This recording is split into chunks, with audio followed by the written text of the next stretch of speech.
Hello, good afternoon. Welcome to the National Gallery.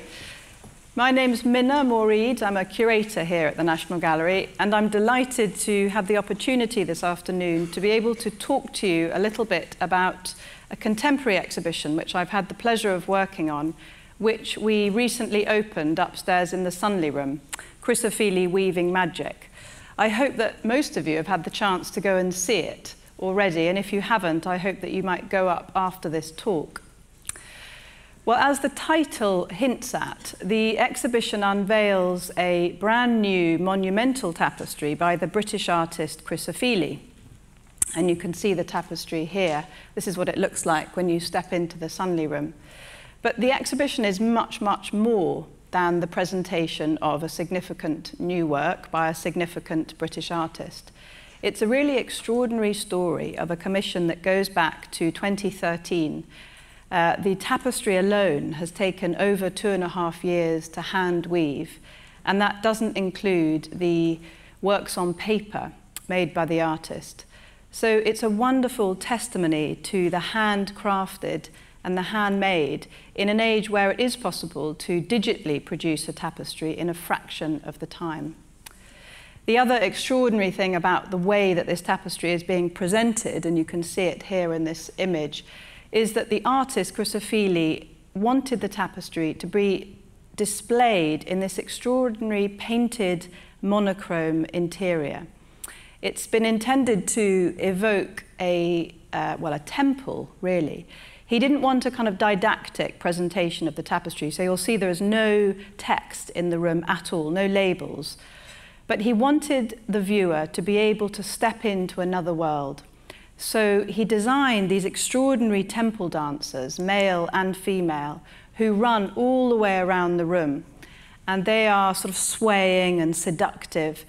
And the idea is that they entice you, they invite you into the space, and they encourage you to spend time with the tapestry.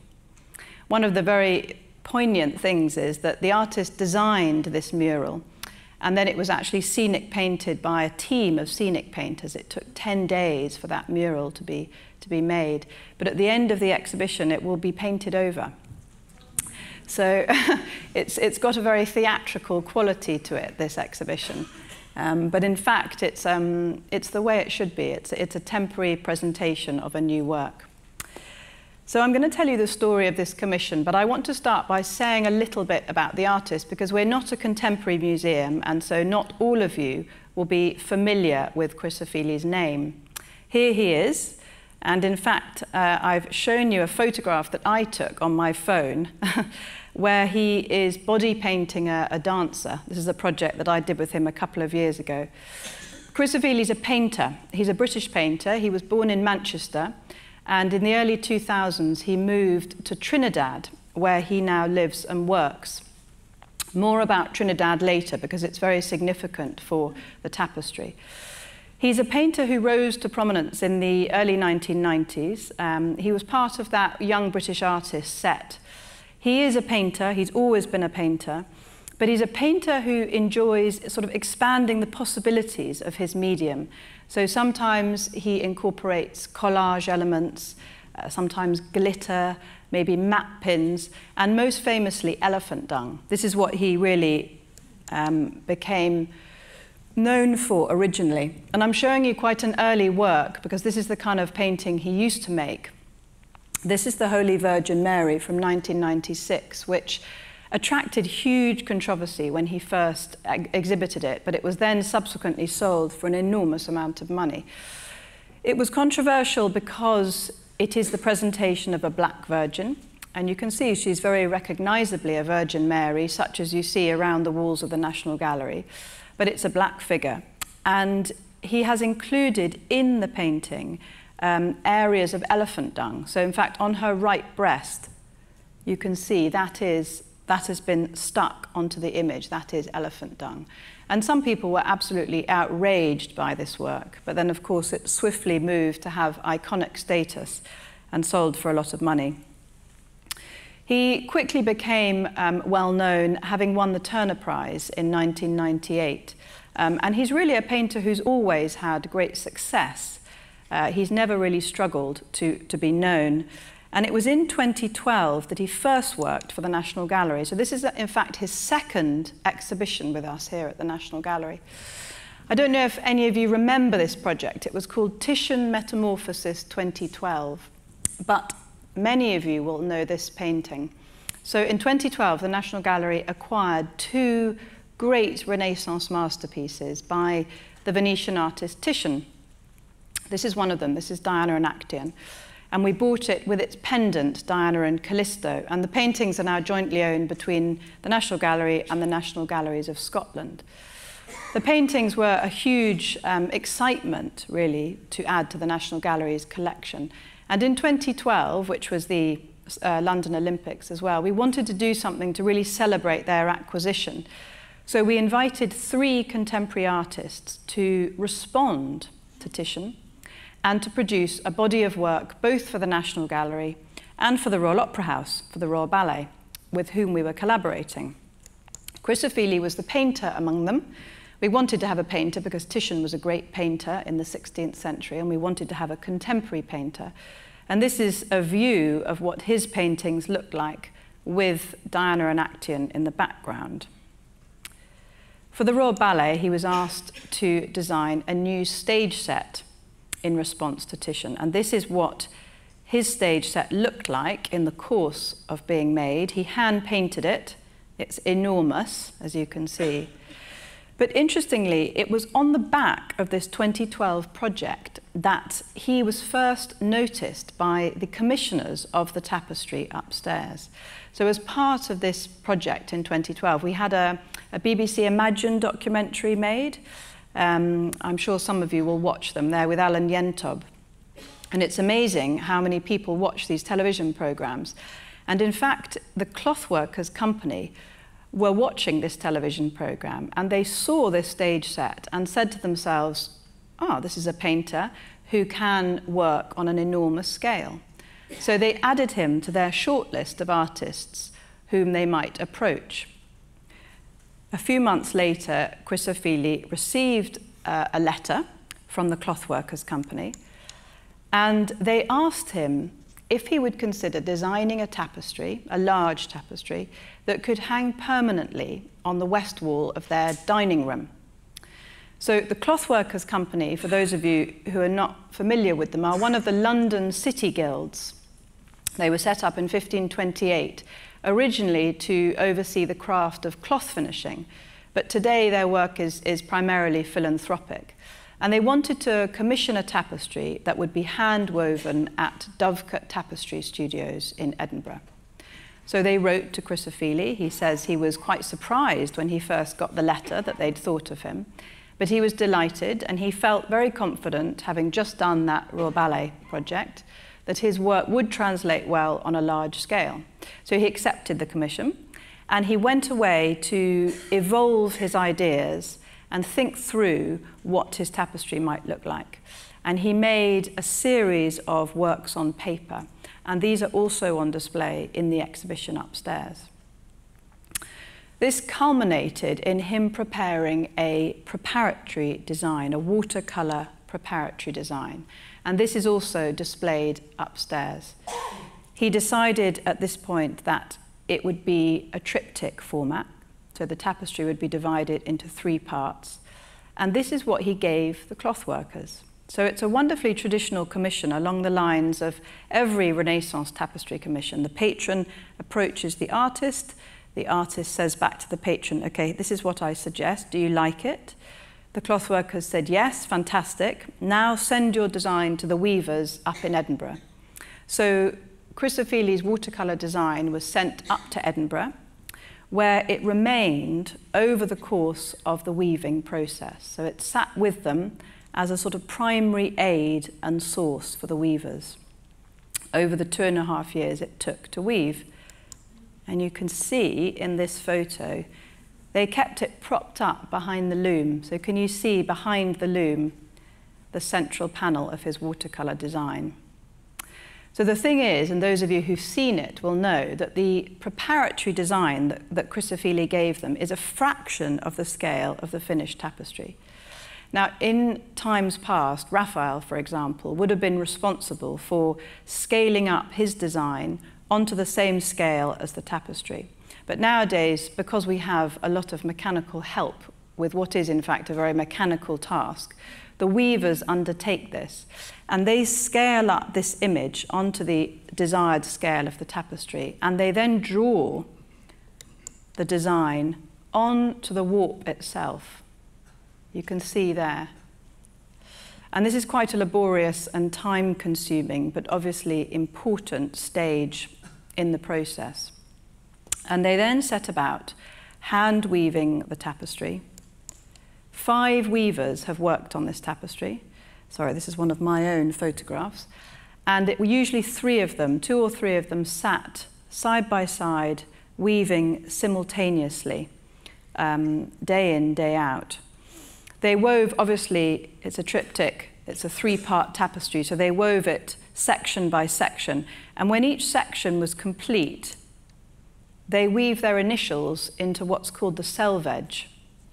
So every weaver who's worked on that section of the tapestry has their initials woven in, and you can see, if you look carefully, that CO comes first, so that's Chris Ofili, and next to him is the Dovecot mark, which is the sign of the Dovecot. But this is the selvage, and this is then tucked over, and it's absolutely hidden from public display, but it's there for posterity. So, let's look a little bit at the image itself before we go any further. What is it that the tapestry represents? What is the picture that Chris Ofili is trying to show you? Okay, let's start by looking at the central panel. So, in the central panel of the tapestry, you can see 2 figures, 2 nude figures, a male figure who's playing his guitar, and he is singing. You can see his open mouth. He's serenading his reclining companion. The woman beside him is lying back, you can see. So it's a rather idyllic vision of 2 lovers, perhaps, making music, and they're seated within a watery landscape. So you can see behind them this waterfall that gushes down. They're seated beside a lapping pool, and in the background, you have this very, very calm, very flat sea. So it's a watery landscape setting. But it's a kind of idyllic vision, if you like, of lovers making music, seated in nature, of the kind that you can see time and time again upstairs in the National Gallery. I mean, this is the sort of image that Cézanne painted, Poussin painted, Titian painted. And of course, the watery setting has a lot to do with the fact that Chris Ofili lives on an island. He lives on the island of Trinidad. And this is Habio Falls in Trinidad. This is a waterfall that Chris Ofili knows well and has spent a lot of time at. And actually, waterfalls are often a feature of his work. And this is the waterfall that he's usually representing. So there is this real element which has gone into what looks like a rather classical image. But it is a slightly eerie calm, a sort of expectant calm. They may well be a tropical Adam and Eve, and this may well be a vision of paradise. But as is often the case in paradise, there is the thought that there is a darkening to come. And in fact, if you look in the left panel, you can see this enormous thunderstorm, black clouds which are rolling in from the left and which will, any minute, disturb the scene in front of us. There's another source of intrigue, mystery, upset, because you can see that the woman is drinking from a glass. The woman lying below drinks from a glass, and she seems to be drinking a kind of sparkling liquid because bubbles are being released into the atmosphere. She's drinking a sort of green elixir which tumbles down, and it's being poured from someone who hides in the trees above. So you have to look quite carefully to see this figure, but hidden in the fronds of the palm tree above is the head of a man turned 90 degrees. You have to look quite carefully, but if you look for the bow tie, you'll see him. I'll show you a close-up. Okay, there's the bow tie, here's the man, and you can see he is pouring this green elixir, this green potion down. So he is a character who Chris Ofili calls the cocktail waiter, and he is a source of some intrigue in the tapestry because it seems as though this liquid that he pours, this potion, we're not sure if he's tempting her or luring her, but it does seem as though this potion will enact some kind of metamorphosis. It seems as though there is some kind of change about to take place. The source for this rather fascinating figure is a very, very contemporary footballer who I didn't know very much about, to be honest, before I started the project, but many of you will, I'm sure. It's Mario Balotelli, the black Italian footballer who has long intrigued Chris Ofili. So for those of you who know as little as I did, Balotelli is a prodigiously skilled footballer, but rather a troubled figure, so I gather. He's Ghanaian in origin, but he was fostered by Italian parents, didn't get Italian nationality till he was 18. And he suffered a lot of racism on and off the pitch. So I gather it's quite rare to have a black Italian footballer. Chris Ofili is fascinated by him because of the racial prejudice he's suffered, because he loves football, but he sees him because of this very lively, troubled, difficult life which he has off the pitch as well as on it. He sees him as a kind of contemporary mythic figure, someone who's so highly skilled but is almost, you know, his own worst enemy, doomed to make trouble wherever he is.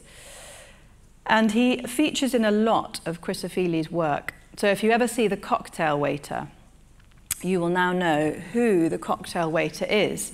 What you can actually follow in the exhibition upstairs is how Chris Ofili evolves this figure, and this is what I find fascinating. So both these works are on display upstairs.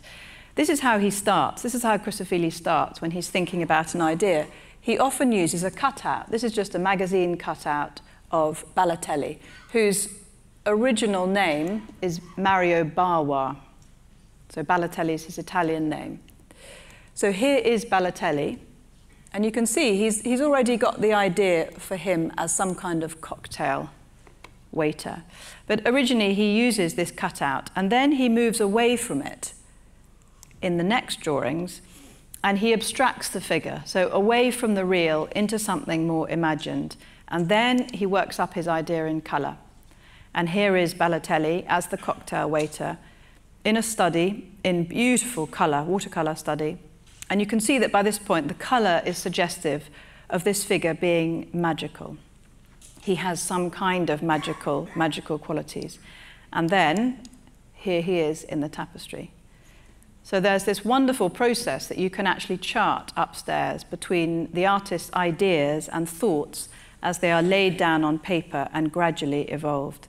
And here is the woman underneath, who is receiving this sparkling liquid.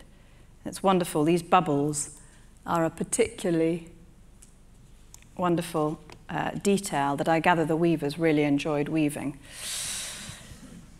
So water.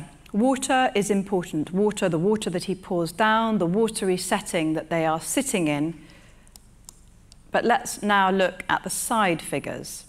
So, you have this Arcadian vision in the center. You have contemporary Trinidadian elements, and you have this quasi-divine mythic figure. So you have all the ingredients for a really, intriguing work. And then on either side, in the lateral panels, you have these standing figures, clothed. They seem to be much more part of our world, and you can see that they draw back a curtain. So here's the woman, and here is the man. And of course, curtains are a very direct legacy of Chris Ofili's work at the Royal Opera House.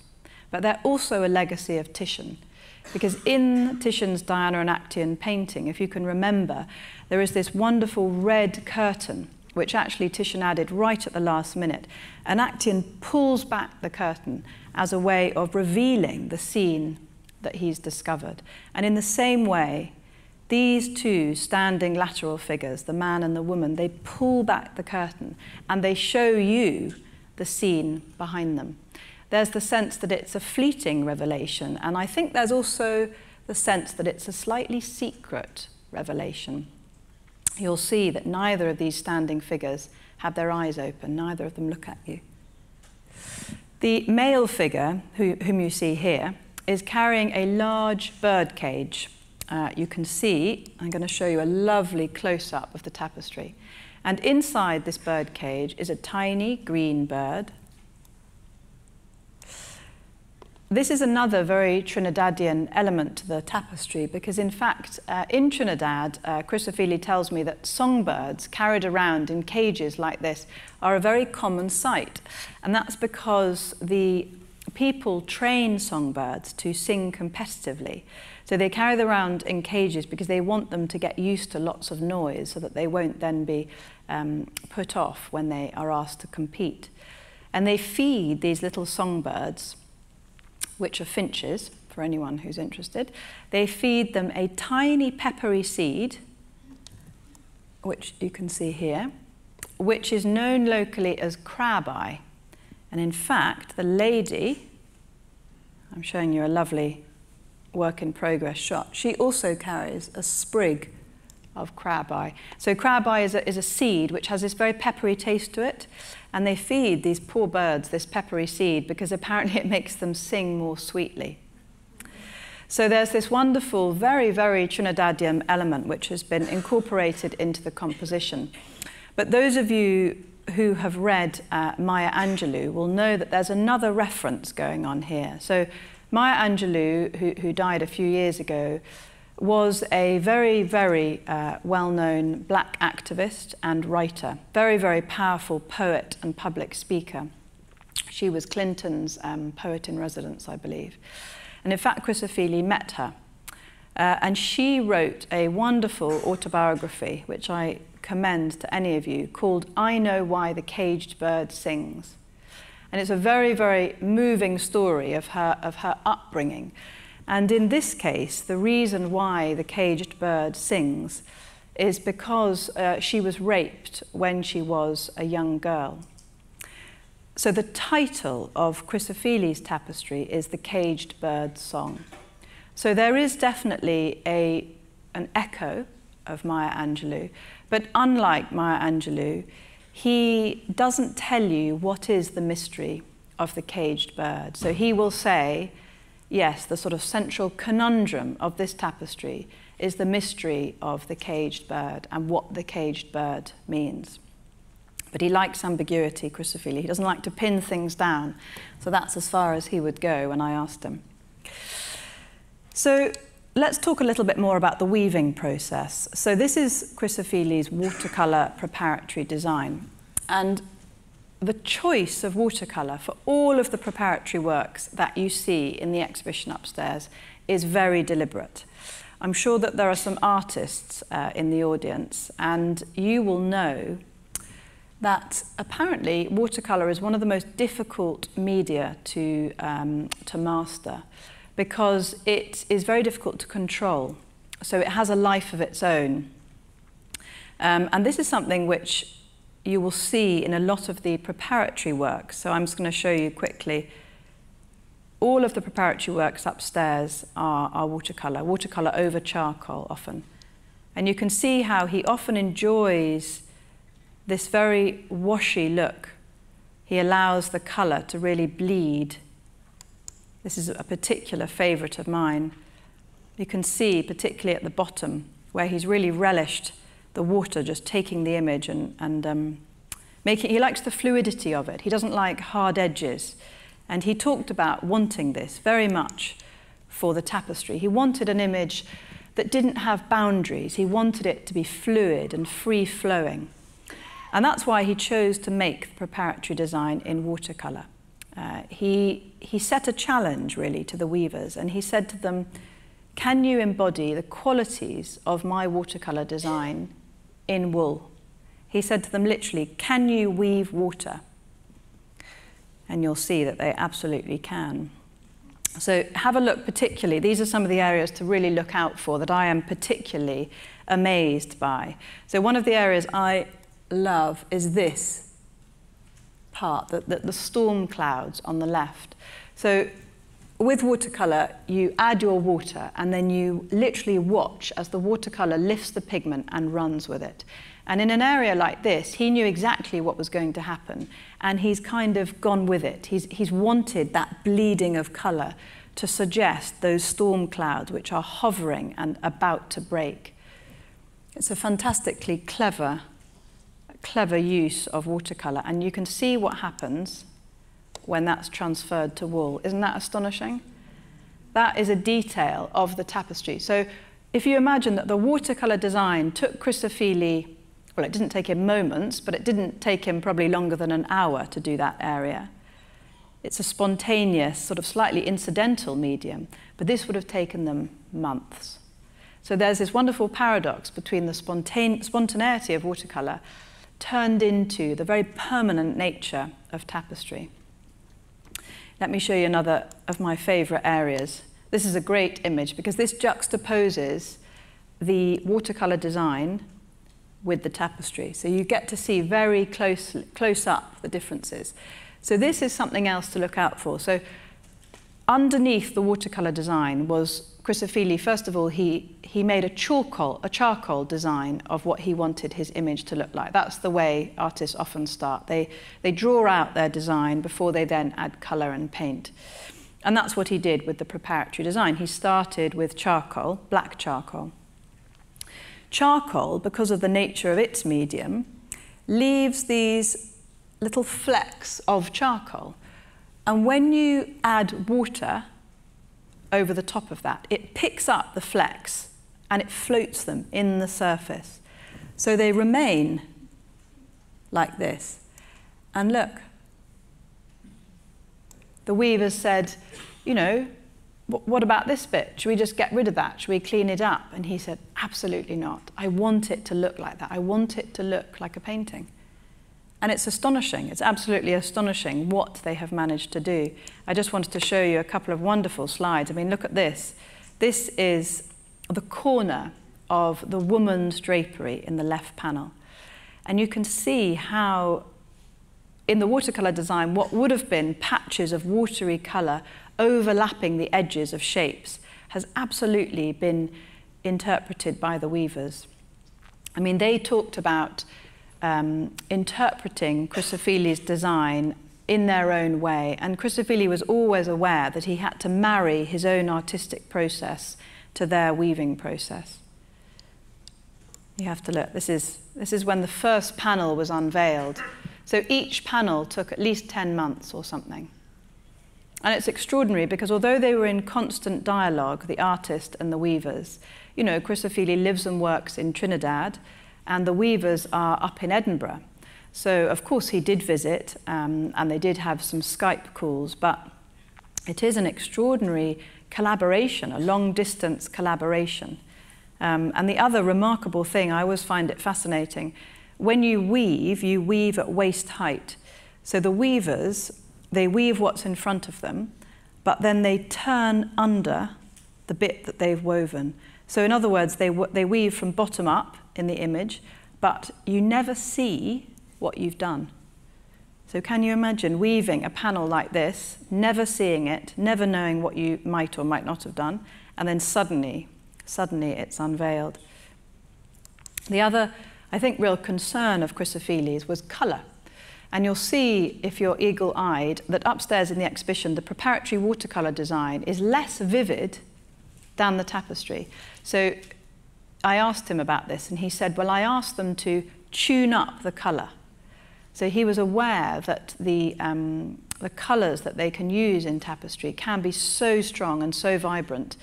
And he also wanted to make sure that his tapestry didn't fade, because, of course, tapestries, historic tapestries, are terribly prone to fading. So the weavers used 250 different colours in the weaving process. And the key to achieving these wonderful fluid transitions is in the blending of colours. So you can see in this image here, can you see the transitions up quite close? You can see the different colours on the bobbins. And you can see how on the bobbins, they never have one colour. So they mix together several strands of wool. So it's never one colour. So otherwise it would look very flat. This is what they explained. But it's an incredibly complicated process. Look at this. Can you imagine? I mean, it was an incredibly complicated process of decision making. And I think what was interesting is that both the artist had to recognise that he had a certain skill, and obviously he brought the design and the image itself, but then he had to allow the weavers of Dovecot to really do their thing. And what was wonderful is that the weavers at Dovecot said that because of the very painterly look of this tapestry, they felt that their own practice as weavers had really been pushed on. I just want you to see this. You can see, this is a rather wonderful image because you can see the raw materials below, the way the design had been scaled up, then scaled up onto the loom, Chris Ofili's design behind, and the tapestry taking shape. And I wanted to show you this because I love this image. This is what the back looked like, but you won't see it like that because they then back the tapestry. So once they've finished weaving it, they back it, which means they seal it down and they sew up the sides so that what you end up with is a properly three-dimensional object rather than something with lots of threads fluffing out like this. It's a wonderful image though, isn't it? I really want to finish by saying that, of course, those of you who know the National Gallery well will know that many of the artists upstairs in the National Gallery have designed for tapestry in the past. I mean, Raphael famously so, but artists like Bronzino, who I didn't know about, as well as, of course, Rubens, Goya, Miro. We don't show him, but he did design for tapestry. And this commission has been fascinating to me because it has really illuminated art history, the process that the artist has gone through with the patron, with the weavers, the collaborative nature of the project has really illuminated what it means for an artist to design for tapestry. You know, in the Renaissance, in medieval times, tapestries were incredibly expensive, much more expensive than paintings. And indeed, today, they are very expensive as well. And that's why tapestry exhibitions are rare, because tapestry making is an expensive thing. And next week, if you're interested in historic tapestries, we have a lovely lecture by Helen Wilde, who'll tell you more about historic tapestries. But for me, it's wonderful because by placing Chris Ofili in the context of the National Gallery, we do set him amongst this very distinguished tradition of artists who've designed for tapestry in the past. And I want to show you a painting to finish, which I showed Chris Ofili when he first told me that he'd been asked to design a tapestry. Some of you who know the Prado Museum in Madrid may know this great masterpiece by the 17th century Spanish artist Velázquez. We, of course, have many great works by Velázquez upstairs. But it's a painting called The Spinners, or The Fable of Arachne. And it's really, to my mind, perhaps Velázquez's greatest painting. Chris Ofili didn't know it, but he's now absolutely intrigued by it. But it's an extraordinary image because, in many ways, it's a painting which embodies, it's a metaphor, really, of the creative act to go from thoughts, words, ideas, base materials of wool, the transformation that goes on through the human into the creation of something else. So in the painting, you have, in the foreground, you have these 17th century spinners who are spinning. You can see, can hear, this is a ball of wool hung up on the side. And there still is today a very famous tapestry workshop in Madrid. And then in the background, you have another layer. You have a tapestry hung up in the background, and you have two figures, okay, who were not, the story was not known when Velázquez first made his work, but it's taken a long time for people to sort of uncover the meaning of this image. So the female with the helmet on is the goddess Athena, goddess of wisdom, goddess of the liberal arts, of one of which is weaving. And in fact, the story that's being told in the background comes from Ovid, and it is the story of Athena and Arachne. Now, this is Arachne, and she was a young peasant girl who was famed for her incredible skill at weaving. And one day, she foolishly boasted that she could weave better than the goddess Athena. Now, of course, that's never a good idea in Ovid's world, because Athena overheard her and was outraged and challenged her to a competition. So they both wove stories. Athena first, she wove dexterously, incredibly fast, skillfully, and she wove the stories of the lives and the loves of the gods.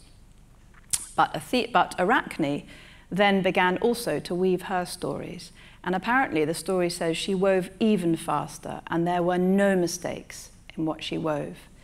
And she very cleverly also wove stories, but this time she wove stories about the lives, the loves, and the awful doings of the gods and the goddesses. And what you can see in the background is the story of the Rape of Europa. So this is the story of Jupiter, who transformed himself into a bull in order to rape poor Europa. And what's fascinating about this tapestry image is that it is a painting, it's a tapestry of a painting by Titian, very, very famous painting, which was in the Spanish royal collection at the time, which Velázquez would have well known. So, of course, Athena was furious because not only had Arachne woven beautifully, but she'd woven a story that was designed to annoy the goddess. She was intentionally weaving a story full of meaning. She was saying to Athena, look what the gods get up to. Athena was outraged, Ovid tells us, and she battered poor Arachne until Arachne was in so much pain that she hung herself. And then Athena felt guilty, and so she sprinkled herbs on Arachne and she transformed her into a spider, destined forever to, of course, weave webs. Arachne, arachnid. What I love about the story, what I love about the image that Velázquez has set up is he shows you the power of weaving, of creating a story that has so much meaning in it. It has the power to really do something. But what Velázquez is very clever about is creating an image with many, many layers in it. So it is, in fact, a painting of a tapestry of a painting.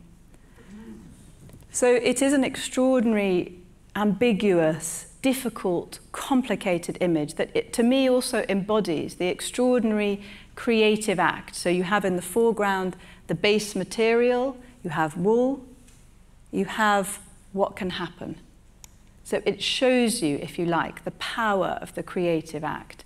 And to me, this is what's fantastic about the exhibition upstairs, is that it shows you the artist's thoughts, his ideas, his words on paper, and it shows you how they are gradually transformed into that beautiful preparatory design.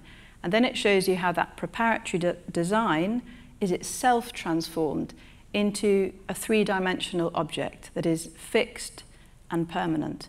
So you go from ideas to something concrete, to something three-dimensional, something real. And that's why we called the exhibition Weaving Magic. So I hope you enjoy it. Thank you.